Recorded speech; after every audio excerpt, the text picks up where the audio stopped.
Say your buddy hits you up and asks you, do you want a free 1972 Cutlass?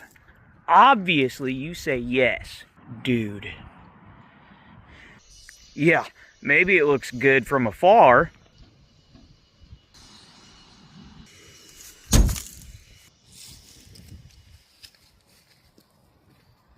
What'd they do, stand on the hood and shoot it with buckshot? Complimentary pile of rat turds. And it's always a great sign when there's a piece of sheet metal above the floorboard. That's the roof from the inside. Custom night sky headliner. Let's try and open the hood.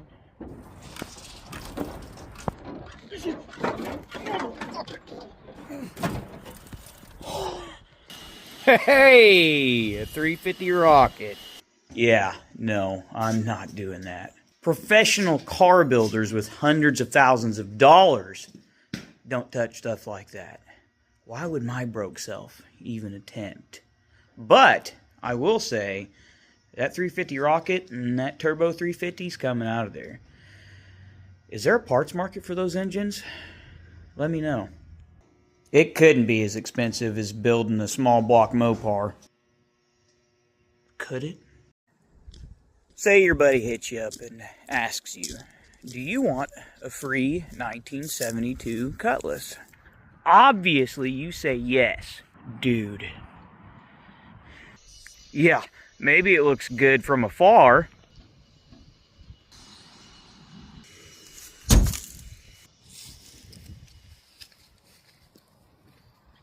What'd they do, stand on the hood and shoot it with buckshot? Complimentary pile of rat turds. And it's always a great sign when there's a piece of sheet metal above the floorboard. That's the roof from the inside. Custom night sky headliner. Let's try and open the hood.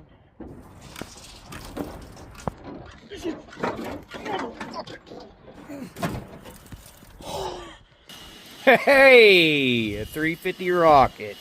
Yeah, no, I'm not doing that. Professional car builders with hundreds of thousands of dollars don't touch stuff like that. Why would my broke self even attempt? But I will say that 350 rocket and that turbo 350's coming out of there. Is there a parts market for those engines?